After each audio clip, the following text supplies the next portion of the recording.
Hello दोस्तों, स्वागत है आपके अपने YouTube channel artist Anjali Rathore में। मैं हूं अंजलि राठौर।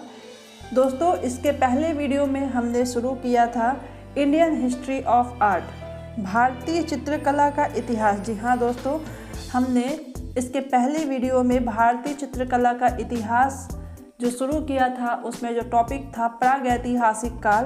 तो दोस्तों, आज हम इसका दूसरा पार्ट लेकर आए हैं। इसके पहले हमने प्रागैतिहासिक काल का फर्स्ट पार्ट अपलोड कर दिया है, आप प्लेलिस्ट में जाकर उसे पढ़ सकते हैं।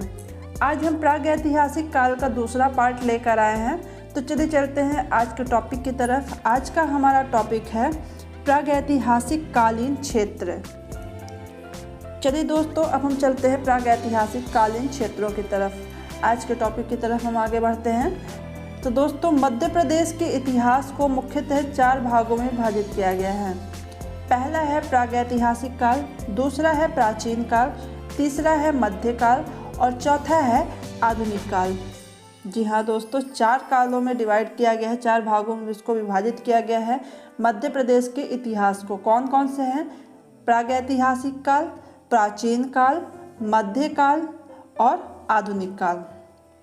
तो दोस्तों, मध्य प्रदेश में प्रागैतिहासिक काल के सबसे ज़्यादा चित्र जो है इसी काल में हुए थे। कब हुए थे? तो प्रागैतिहासिक काल में ही हुए थे सबसे ज़्यादा चित्र। तो दोस्तों, मध्य प्रदेश के कुछ क्षेत्रों की तरफ हम चलते हैं। तो मध्य प्रदेश के कुछ क्षेत्र जो है वो निम्नलिखित हैं। रायगढ़ पहला है जो वो है रायगढ़। तो रायगढ़ में कौन कौन से ज़िले हैं? सिंघनपुर, कर्मागढ़, खेरपुर, कबरा, पहाड़, नवाबगढ़, बोतालदा, खरसिया। तो पहला हम बात करेंगे सिंघनपुर के बारे में। तो दोस्तों, सिंघनपुर जो है, तो यह गुफा, सिंघनपुर में जो गुफा है वो माण नदी के किनारे स्थित है। यहाँ पर 50 गुफाएं हैं। सिंघनपुर में 50 गुफाएं हैं और इसकी खोज 1910 ईस्वी में डब्ल्यू एडरसन ने की थी। किसने की थी? डब्ल्यू एडरसन ने की थी। दोस्तों, इसको हमने रेड पेन से अंडरलाइन किया हुआ है, आप इसको लिख लीजिए, नोट डाउन कर लीजिए, पॉइंट को आउटलाइन कर लीजिए। 1913 में अमरनाथ दत्त व 1917 में पर्सी ब्राउन ने गुफाओं का परिचय दिया था। जी हाँ दोस्तों, जो गुफा माण नदी के किनारे स्थित थी वहाँ पर 50 गुफाएं हैं। इसकी खोज 1910 में, किसकी खोज?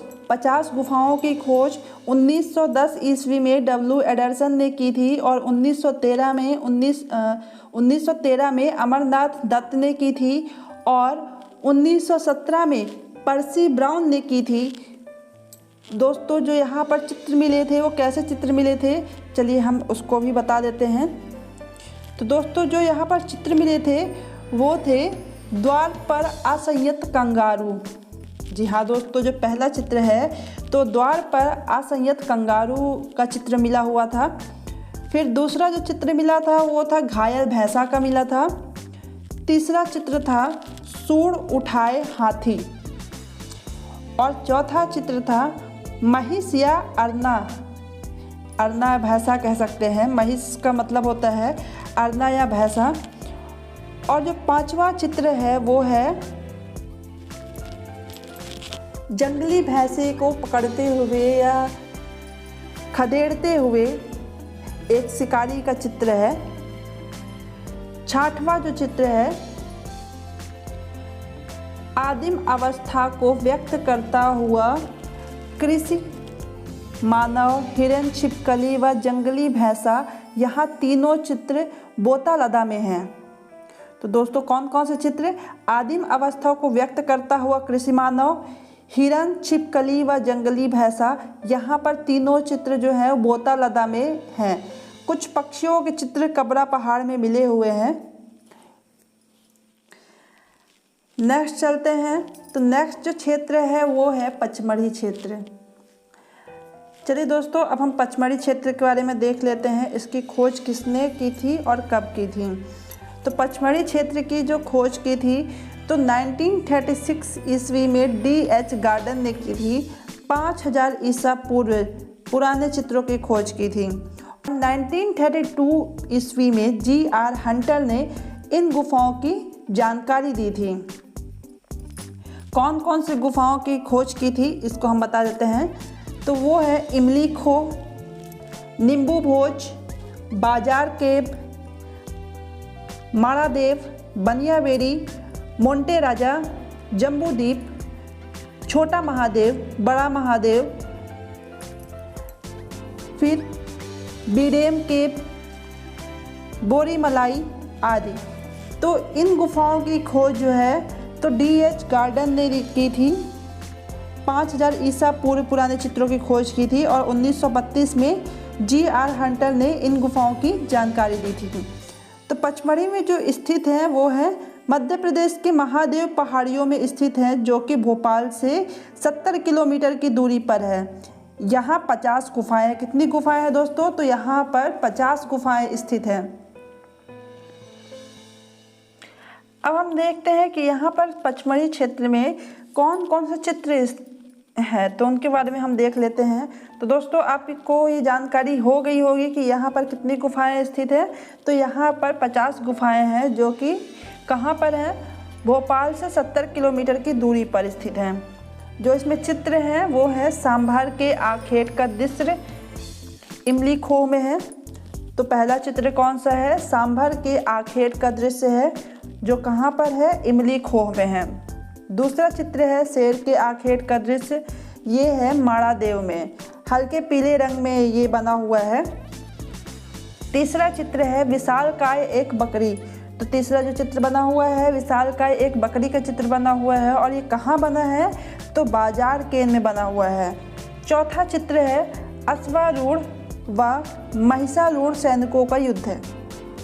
अश्वारूढ़ मतलब कि घोड़ों का समूह, और दूसरा है महिषारूढ़ मतलब कि भैंसों का समूह। तो दोस्तों अश्वारूढ़ व महिषारूढ़ सैनिकों का युद्ध है बोरी गुफा में। फिर पांचवा जो चित्र है वो है शहद एकत्रित करते हुए, नृत्य वादन करते हुए, संगीत का आनंद लेते हुए, युगल वाद्य यंत्रों को बजाते हुए, वादन करते हुए। और 9वां चित्र है गायों को चराते हुए चारवाहे। और 10वां चित्र है वानर क्रीड़ा के चित्र। तो दोस्तों ये जो 5 है ये है पचमढ़ी में ये चित्र बने हुए हैं। पचमढ़ी में कौन कौन से हैं? शहद एकत्रित करते हुए, नृत्य वादन करते हुए, संगीत का आनंद लेते हुए युगल, और वाद्य यंत्रों को बजाते हुए वादक, गायों को चराते हुए चरवाहे, वानर क्रीड़ा के चित्र है यहाँ पर पचमढ़ी में। चलिए आगे चलते हैं दोस्तों अब हम देखेंगे कि पचमढ़ी क्षेत्र की विशेषताएं क्या क्या हैं। तो दोस्तों प्रागैतिहासिक काल में सामान्य जनजीवन के चित्र जो हैं सर्वप्रथम पचमढ़ी से प्राप्त हुए थे। जी हाँ दोस्तों, प्रागैतिहासिक काल में सामान्य जनजीवन के जो चित्र थे वो सबसे पहले पचमढ़ी से प्राप्त हुए थे। जो दूसरी विशेषता है वो है स्वास्तिक पूजा का श्रेष्ठ चित्र बनियावेरी में मिलता है। तो स्वास्तिक कैसा चिन्ह होता है आपको पता होगा। तो स्वास्तिक का जो चिन्ह होता है वो कुछ ऐसा होता है। तो स्वास्तिक का जो चिन्ह है वो सबसे ज़्यादा मतलब कि कहते हैं स्वास्तिक पूजा का जो श्रेष्ठ चिन्ह है वो बनियावेरी से मिलता है। बनियावेरी में स्वास्तिक पूजा का जो चिन्ह है वो मिलता है। यहाँ पर घरेलू प्रण सामाजिक चित्र पचमढ़ी में मिलता है। यहाँ पर चित्र के 3 स्तर हैं। तो दोस्तों पचमढ़ी में चित्र के 3 स्तर हैं। तो 3 स्तर कौन कौन से हैं हम आपको बता देते हैं। प्रथम स्तर है, द्वितीय स्तर है, तृतीय स्तर है। यहाँ पर चित्र के 3 स्तर बताए गए हैं। पहला स्तर है प्रथम स्तर, दूसरा स्तर है द्वितीय स्तर, और तीसरा स्तर है तृतीय स्तर। तो इसमें प्रथम स्तर में तख्ती नुमा या डमरू नुमा आकृतियाँ बनाई गई हैं। पचमढ़ी क्षेत्र में जो विशेषताएं हैं तो उसमें सबसे बड़ी विशेषता ये है कि इसमें चित्रों को 3 स्तर में बांटा गया है। तो 3 स्तर कौन कौन से हैं? प्रथम स्तर, द्वितीय स्तर और तृतीय स्तर। प्रथम स्तर में तख्ती नुमा या डमरूनुमा आकृतियाँ मिलती हैं और द्वितीय स्तर में मनुष्य का शिकारी रूप एवं जानवरों को बड़ा जीवन में दिखाया गया है। और तीसरा जो स्तर है वो है साम्य जन जीवन के चित्र बने हुए हैं। साम्य जन का अर्थ है यहाँ पर रोजमर्रा के चित्र बने हुए, दैनिक जीवन के चित्र बने हुए हैं तृतीय स्तर में। और जो 5वीं विशेषता है दोस्तों, तो पीले व लाल रंग की अधिकता है। पचमढ़ी के क्षेत्रों में, पचमढ़ी की जो गुफाएं हैं तो उनमें पीले व लाल रंग की अधिकता है तथा कुछ चित्रों को काले व सफ़ेद रंगों से चित्रित किया गया है। तो दोस्तों जो 5वीं विशेषता है वो क्या है? पीले व लाल रंग की अधिकता है तथा कुछ चित्रों को काले व सफ़ेद रंगों से चित्रित किया गया है।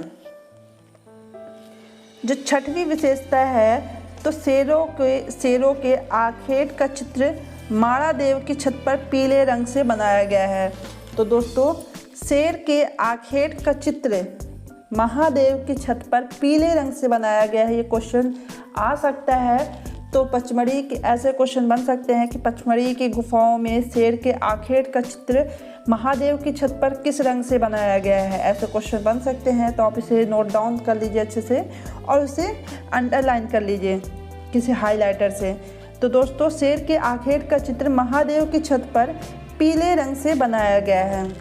पचमढ़ी के चित्रों को अल्टामीरा समकक्ष माना जाता है। 8वीं विशेषता है सर्वाधिक धनुधरों का चित्र पचमढ़ी में मिलता है। सबसे ज़्यादा धनुधरों का चित्रण जो है पचमढ़ी में मिलता है।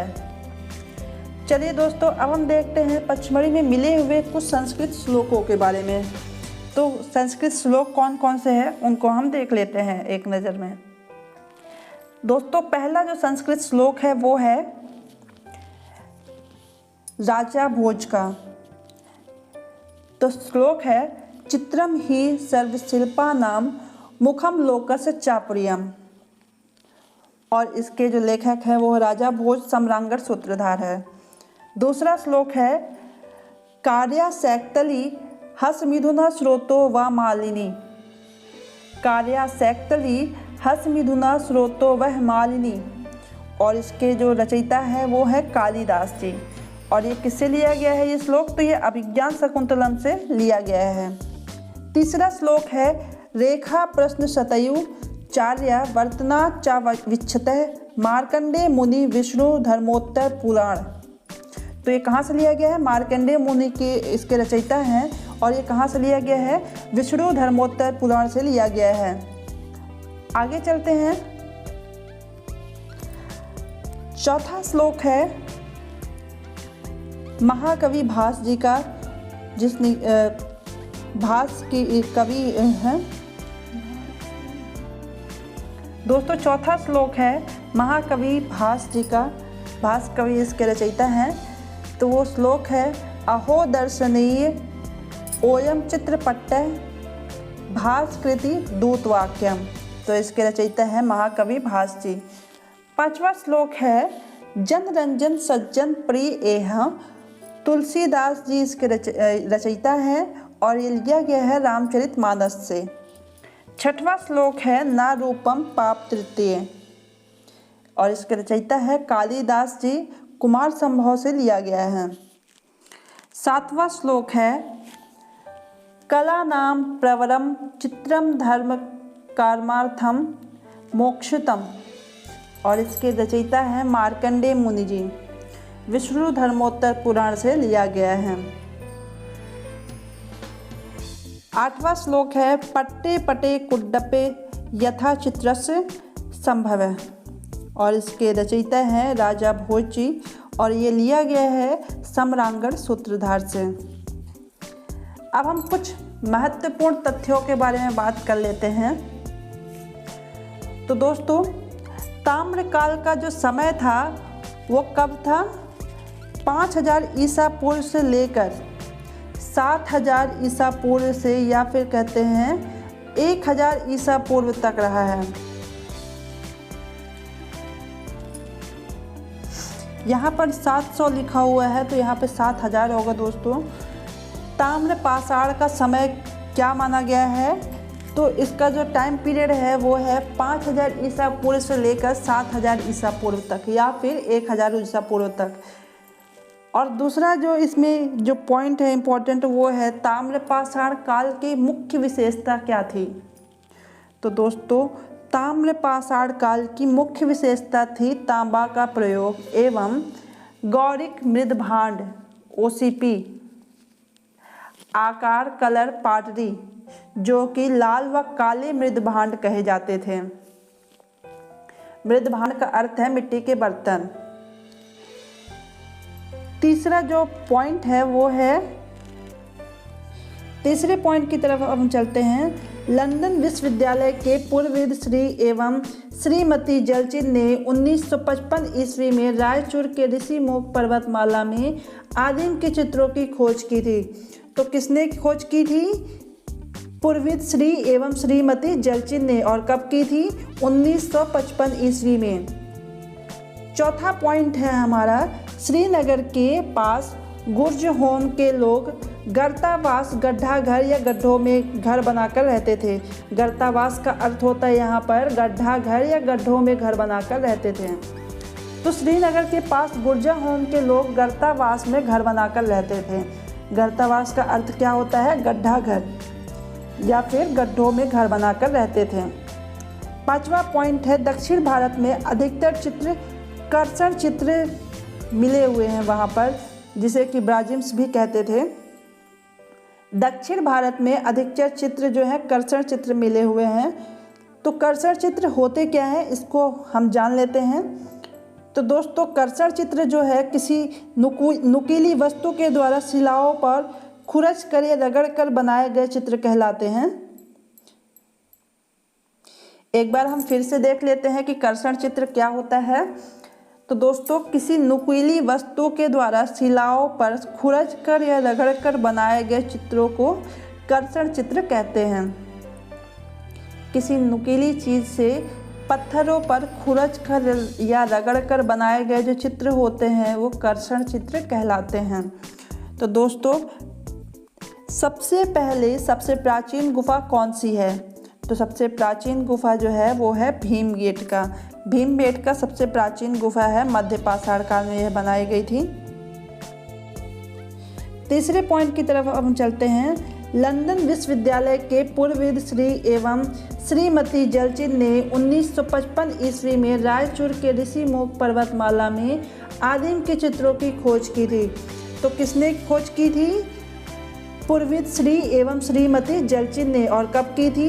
1955 ईस्वी में। चौथा पॉइंट है हमारा, श्रीनगर के पास गुर्ज होम के लोग गर्तावास, गड्ढा घर या गड्ढों में घर बनाकर रहते थे। गर्तावास का अर्थ होता है यहाँ पर गड्ढा घर या गड्ढों में घर बनाकर रहते थे।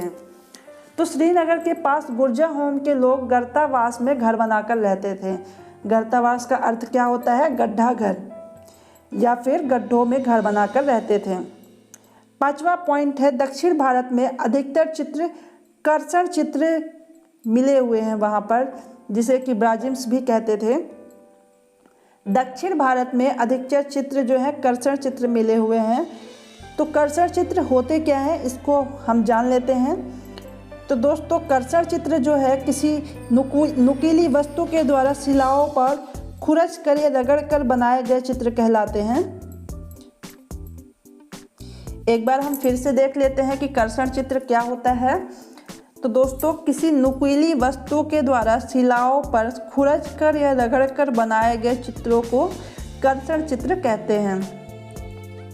किसी नुकीली चीज़ से पत्थरों पर खुरच कर या रगड़ कर बनाए गए जो चित्र होते हैं वो कर्षण चित्र कहलाते हैं। तो दोस्तों, सबसे पहले सबसे प्राचीन गुफा कौन सी है? तो सबसे प्राचीन गुफा जो है वो है भीमबेटका। भीमबेटका सबसे प्राचीन गुफा है, मध्य पाषाण काल में यह बनाई गई थी। सबसे प्राचीन गुफा कौन सी है? तो सबसे प्राचीन गुफा है भीमबेटका और यह मध्य पाषाण काल में इसकी खोज हुई थी। सबसे प्राचीन चित्र किस गुफा में बने हुए हैं? तो सबसे प्राचीन चित्र जो है वो भीमबेटका या पहाड़गढ़ के 25,000 ईसा पूर्व में पहली वरीयता पहाड़गढ़ को मिली थी। तीसरा जो पॉइंट है वो है प्रथम चित्र, सबसे पहले चित्र किस गुफा में मिला था, तो वो था मिर्ज़ापुर। सबसे पहले चित्र कहाँ मिले थे, मिर्ज़ापुर के गुफाओं में मिले थे। और वो चित्र कौन से थे, गैंडे का आखेट का चित्र था, घोड़ा मांगर में मिला था। और जो चौथा है सबसे पहले किस गुफा की खोज हुई थी, तो सबसे पहले किस गुफा की खोज हुई थी, तो मिर्ज़ापुर में 1883 ईस्वी में काकबर्न की खोज हुई थी, काकबर्न की गुफा की खोज हुई थी। दूसरा जो क्षेत्र है वो है होशंगाबाद। दूसरा क्षेत्र है होशंगाबाद। तो दोस्तों होशंगाबाद क्षेत्र की खोज किसने की थी, तो मनोरंजन घोष ने की थी। और कब की थी, 1922 ईस्वी में। आदमबाद, बुदनी, रहेली ये यहाँ पर के क्षेत्र हैं। और ये कहाँ स्थित है, तो पचमढ़ी से 45 किलोमीटर दूर नर्मदा नदी घाटी में आदमगढ़ पहाड़ी पर स्थित है। यहाँ पर दर्जनों से अधिक शिला चित्र हैं। और इसमें कौन कौन से चित्र हैं, तो मोर तथा वन देवी का चित्र है, छलांग लगाते हुए 12 सिंहों का चित्र है जो कि पीली रेखा से बनी हुई है। कहाँ से कैसे बनी हुई है, पीली रेखा से बनी हुई है। महामहिष का अंकन है जिसकी लंबाई 8 फीट है। हल्के पीले रंग का हाथी बना हुआ है, 4 धनुधारी हैं और जिराफ का एक समूह है। इसकी विशेषताएं क्या क्या हैं, जो यहाँ पर चित्र बने हुए हैं होशंगाबाद के क्षेत्रों में, तो इन चित्रों की विशेषताएं क्या क्या हैं।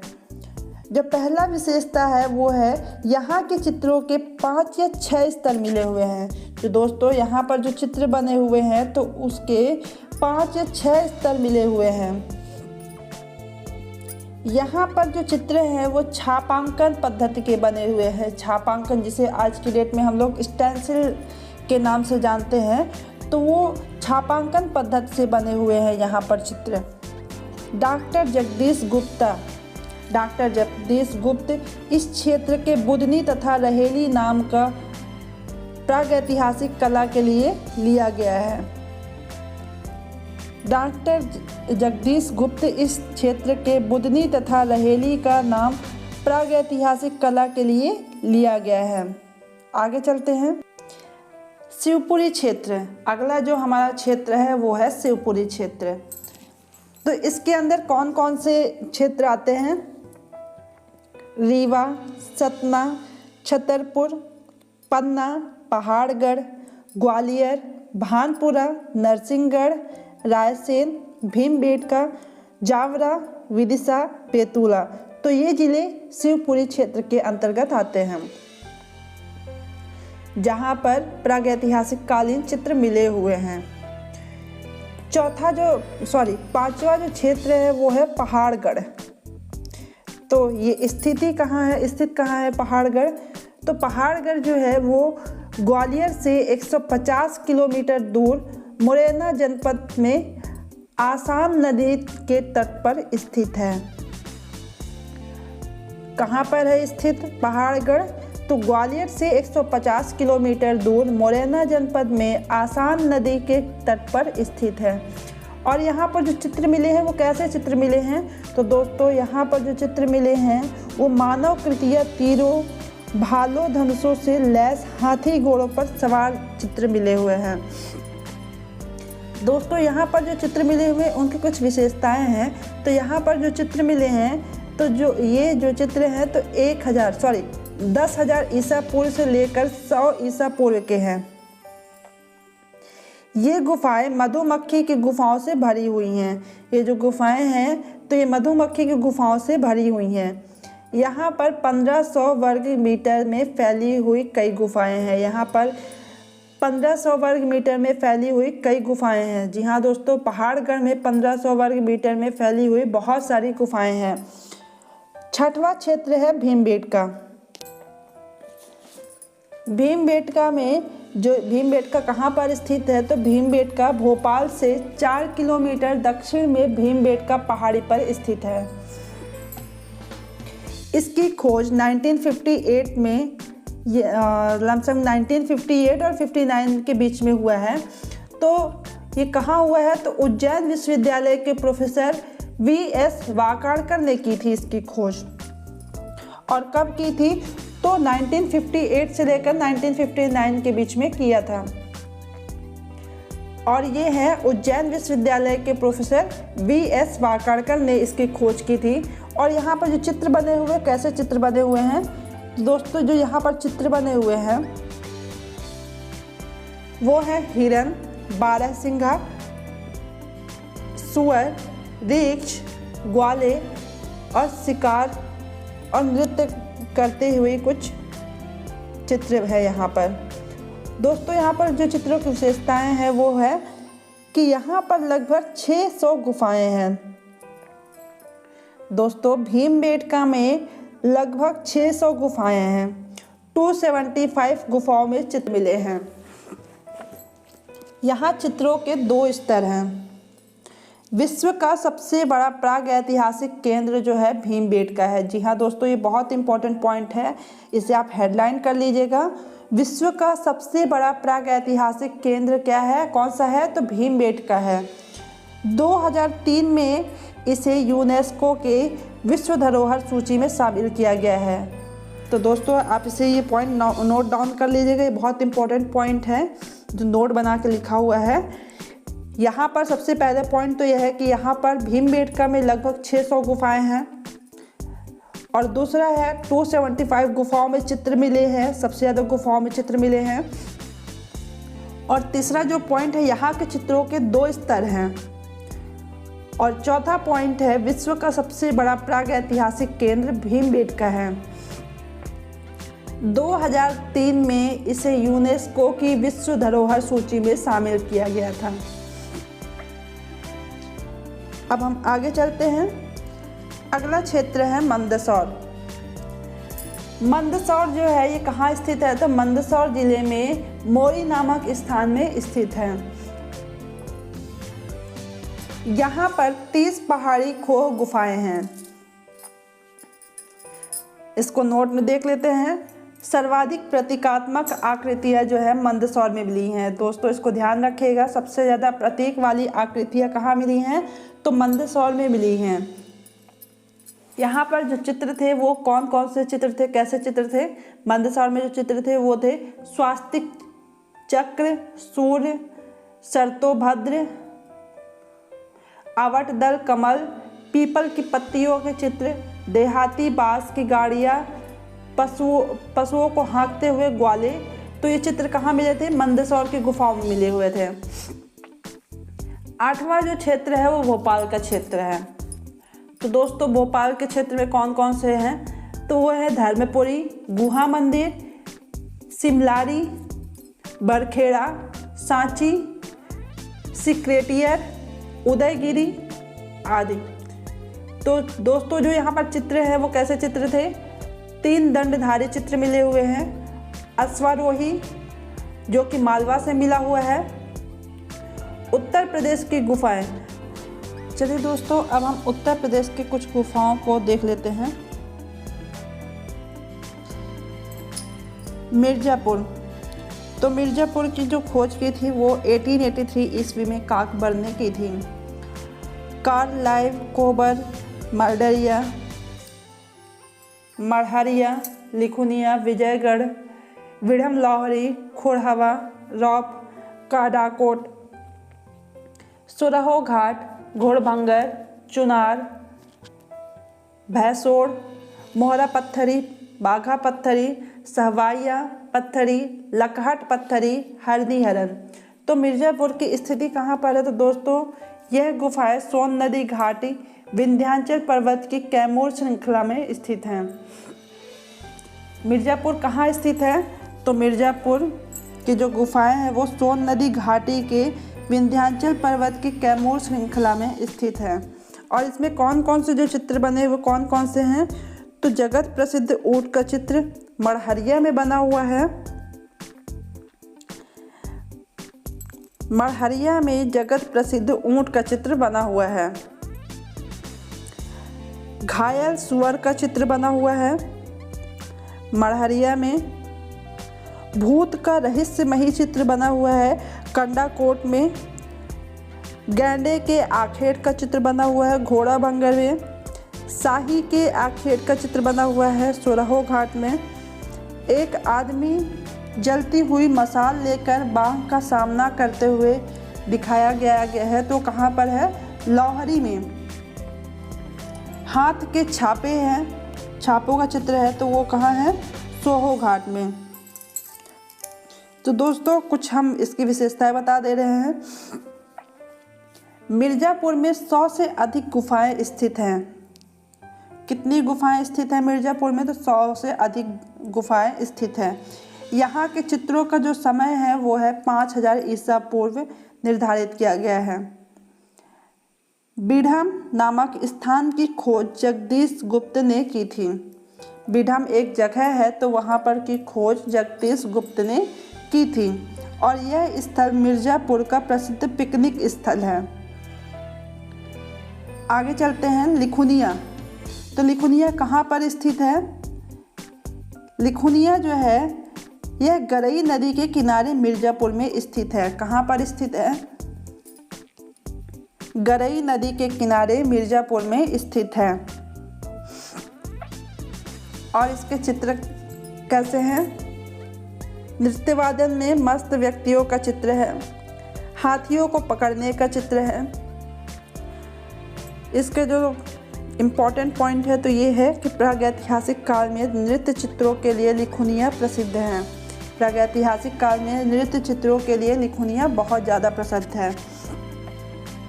अगला है हरनी हरन। तो हरनी हरन की खोज 1883 ईस्वी में कार्लाइल ने की थी और ये कहाँ स्थित है? तो ये हरनी हरन मिर्ज़ापुर क्षेत्र में विजयगढ़ दुर्ग के समीप हरनी हरन गांव में स्थित है। और इसमें जो चित्र बने हुए तो कैसे चित्र बने हुए हैं? तो भैंस गैंडे का आखेट करते हुए शिकारियों का चित्र बना हुआ है। कहाँ पर बना हुआ है? तो हरनी हरन में ये चित्र बना हुआ है। दूसरा चित्र है हाथियों को पकड़ने का चित्र। हरनी हरन में बना हुआ है हाथियों को पकड़ने का चित्र। फिर जो नेक्स्ट जो क्षेत्र है वो है बांदा क्षेत्र, जो कि उत्तर प्रदेश में है। मनिकपुर, करपटिया, सरहटा, करियाकुंड आदि जो है ये है इसके क्षेत्र के अंतर्गत आता है। ये गुफाएं हैं। जो यहाँ पर चित्र बने हुए कैसे चित्र है? पहिए रहित छकड़ा गाड़ी, जिसमें पहिए नहीं है तो वो छकड़ा गाड़ी बने हुए हैं। मनिकपुर में ये मिला हुआ है। 12 सिंघा का पीछा करते हुए धनुधारी, जो कि कहाँ बना हुआ है? करियाकुंड में मिला हुआ है।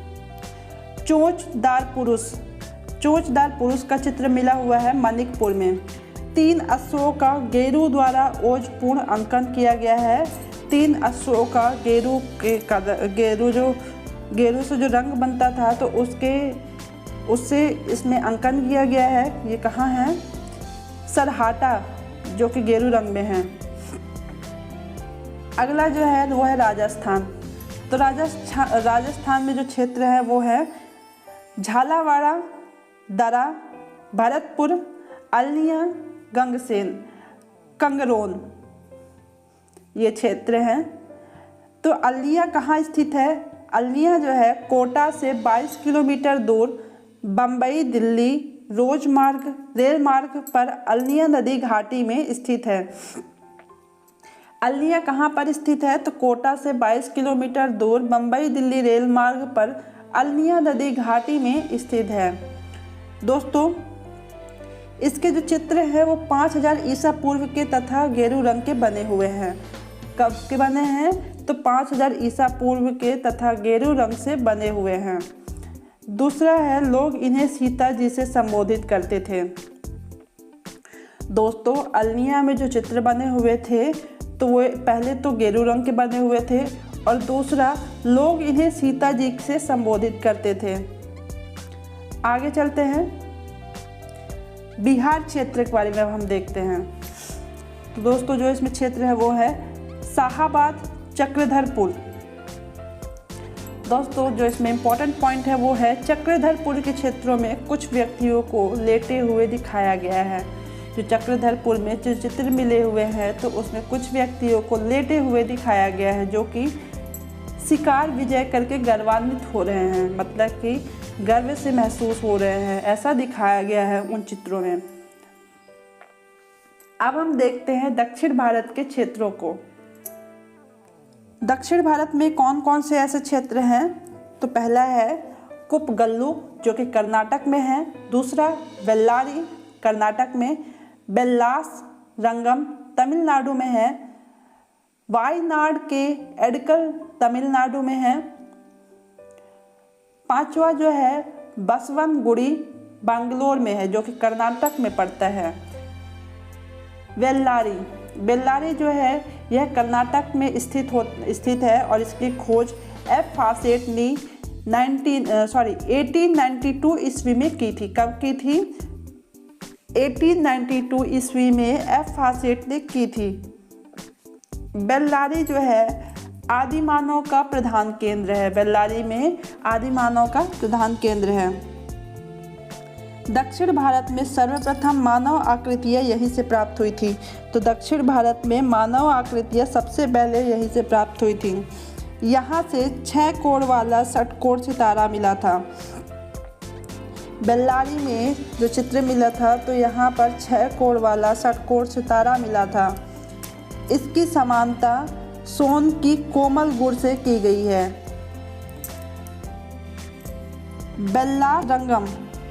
बेल्लास रंगम कहाँ पर है? तो बेल्लास रंगम जो है तमिलनाडु में स्थित है। जी हाँ दोस्तों, यह तमिलनाडु में स्थित है। यहाँ हड्डियों के कुछ औजार एवं जादू टोना के प्रचलन के कुछ चिन्ह मिले हैं। कहाँ मिले हैं? तो बेल्लास रंगम में हड्डियों के कुछ औजार एवं जादू टोने के प्रचलन के कुछ चिन्ह मिले हुए हैं। स्वर्गीय रंगी राघव ने इसे नियोलिथिक काल या फिर नवपाषाण काल माना है। रंगी राघव ने इसे नियोलिथिक इंग्लिश वर्ड है। रंगी राघव ने नवपाषाण काल माना है। वाडनाड के एडकल के बारे में कुछ बात करते हैं। ये जगह का नाम है। ये गुफाएं तमिलनाडु में स्थित है और इसकी खोज 1901 में एफ फासेट ने की थी। यहाँ पर स्वास्तिक, सूर्य और चौखुटे खाने के चिन्ह मिले हुए हैं। तो कौन कौन से चिन्ह मिले हैं? स्वास्तिक, सूर्य और चौखुटे खानों के चिन्ह मिले हुए हैं यहाँ पर। तो स्वास्तिक, सूर्य और चौखुटे खाने के चिन्ह मिले हुए हैं। तो कहाँ मिले हैं? वायनाड के एडकल में मिले हुए हैं। तो दोस्तों आज के लिए सिर्फ इतना ही। नेक्स्ट वीडियो में हम जल्द ही मिलेंगे प्रागैतिहासिक काल के तीसरे पार्ट के साथ। ये प्रागैतिहासिक काल का दूसरा पार्ट था जिसमें हमने प्रागैतिहासिक कालीन क्षेत्रों के बारे में बात की है। तो दोस्तों चैनल को सब्सक्राइब जरूर करिए, वीडियो को लाइक करिए और शेयर करना ना भूलें। Thank you so much.